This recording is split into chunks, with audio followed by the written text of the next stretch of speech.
Eu sou o Fábio Ribeiro da Mosaico Jogos e venho apresentar para vocês Enseada dos Mercadores.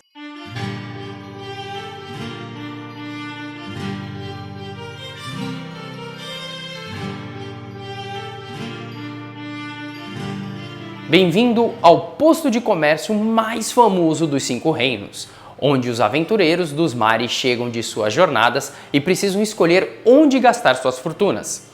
Enseada dos Mercadores é um jogo completamente assimétrico, onde cada jogador assume uma loja com itens únicos e o mesmo objetivo em comum: conquistar a atenção dos aventureiros e encher o bolso de dinheiro. No jogo base são 4 lojas e 4 mecânicas diferentes para vender seus produtos especiais. 4 jeitos de atrair mais clientes e atrapalhar seus concorrentes. Não é preciso entender como seu oponente está jogando, mas sim o melhor jeito de tirar dinheiro deles e colocá-los na sua loja. Com a alquimista Foestra Orvin, você venderá as mais poderosas poções e elixires através da combinação de bolinhas de gude e preenchimento de receitas enquanto constrói as combinações. Quem escolher o ferreiro Olaf Thundercrack irá forjar as armas e armaduras mais poderosas do reino. O jogador irá comandar um jogo de posicionamento e manipulação de dados, ao mesmo tempo que controla os itens para a criação do metal e controla a temperatura dos seus fornos. Focando na navegação, o capitão Greentail irá ajudar os aventureiros a descobrirem ilhas misteriosas e tesouros esquecidos. Para isso, precisará contar com um pouco de sorte para rodar o compasso e acertar o caminho. Por fim, o jogo base é completado com o Chronomancer Rhys Grey e seu companheiro de viagem Humphrey McAuliffe. A dupla, além de viajar através do tempo e coletar artefatos e relíquias, pode criar anomalias temporais e congelar o tempo enquanto ganham vantagem sobre os outros mercadores. Tudo através de uma mecânica de peças que se movimentam pelo tabuleiro e movimentação através de um rondel. Enseada dos Mercadores ainda chega com suas expansões. A primeira delas, o Depósito Secreto, deixa tudo ainda mais divertido. Uma caixa de tesouro cheio de novos conteúdos, novas cartas, novos cenários e uma experiência completamente nova. A novidade ainda fica por um modo solo cheio de cenários temáticos. As expansões ainda contam com o aumento de novos jogadores e possibilidades, como a Criadora de Dragões e o Estalajadeiro. Então, arrumando lugar para os aventureiros descansarem ou garantindo os melhores dragões dos 5 reinos. E se você quiser mostrar a boa sorte de seus clientes e ainda tirar um dinheirinho com isso, prepare-se para jogar com a Oráculo. Olá, tudo bem? Eu sou o César Agenor Fernandes da Silva, também conhecido como CA. E vou falar um pouquinho sobre grandes navegações, pirataria e cidades portuárias comerciais. Vou começar pelo último. Quando a gente pensa em cidades que são símbolos da Europa Ocidental atual, por exemplo, como Paris e Amsterdã, nós não podemos esquecer que elas nascem a partir dos seus portos, dos seus rios. Amsterdã, do rio Amistel. Paris, do rio Sena. Os portos sempre foram muito importantes para o desenvolvimento da cultura moderna.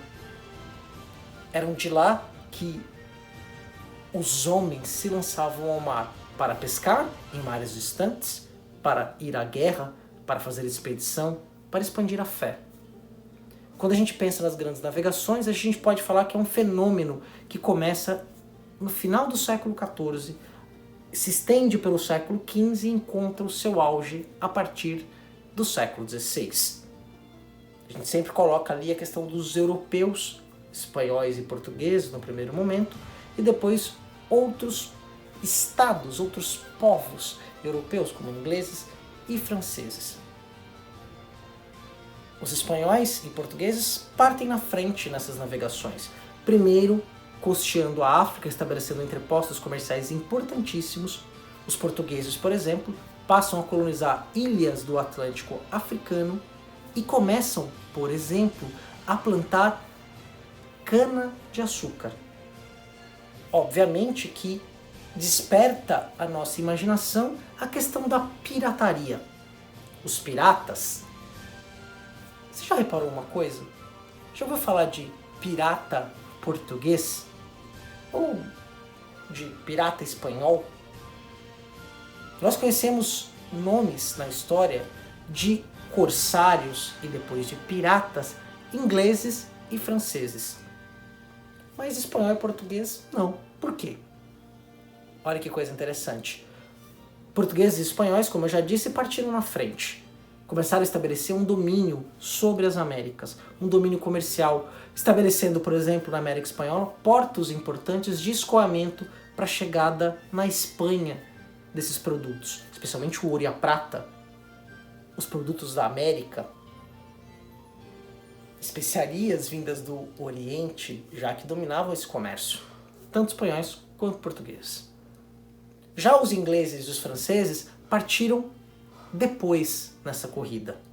Então, e especialmente no reinado de Elizabeth, começou a ser expedidas cartas de curso que permitiam que navegações mercenárias sobre ordens da rainha pudessem pilhar, roubar as embarcações espanholas, inclusive até portos na América, portos no Caribe.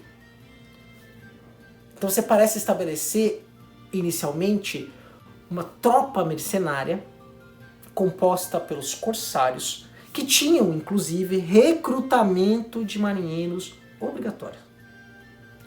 E é uma coisa interessante porque havia muita guerra, era uma elite guerreira que estava no poder do Estado. E essa guerra era financiada pelo dinheiro dos impostos. Só que não havia um exército nacional. Você não armava o camponês para defender a pátria, porque essa noção nem existia ainda. O que você tinha eram mercenários. Alguns mercenários estavam nessa função, especialmente no mar, compulsoriamente. Eles eram captados, capturados, alistados nesse serviço compulsoriamente. Isso vai gerar muito problema, é uma outra história, gera inclusive uma segunda guerra de independência entre Inglaterra e Estados Unidos em 1812. Mas esse é um assunto que eu não vou tratar agora. Então, inicialmente, esses piratas, que não eram chamados de piratas, eram corsários, ingleses e franceses, estavam disputando o monopólio legítimo da força dos mares, ou seja, quem ia ter o controle sobre o mar. E controle sobre o mar a partir do século XVI e XVII passou a ser fundamental para os estados que estavam se formando. Aventureiros? Loucos? Não. Homens que se lançavam ao mar, mercenários do mar, guerreiros. Enseada dos Mercadores foi um sucesso de financiamento coletivo, com mais de 6.500 apoiadores e $600 mil em uma campanha que foi até setembro. O jogo é uma criação do designer John Peck, de Coloma, Carla von Lostrand, de Capal, e Drake Villarreal, de Endless Winter e Paulo Americans. Já as artes ficam por conta de Mihailo Drimivitz, o Mico, conhecido do público brasileiro pelos desenhos da trilogia do Mar do Norte e Reino Ocidental. Enseada dos Mercadores é mais um lançamento da Final Frontier Games e que a Mosaico Jogos trará para o Brasil, com a previsão de chegada aqui logo em janeiro do ano que vem, então se prepare. Terra Firme está esperando por vocês. Os 5 reinos estão preparados para encontrar o melhor mercador dos mares.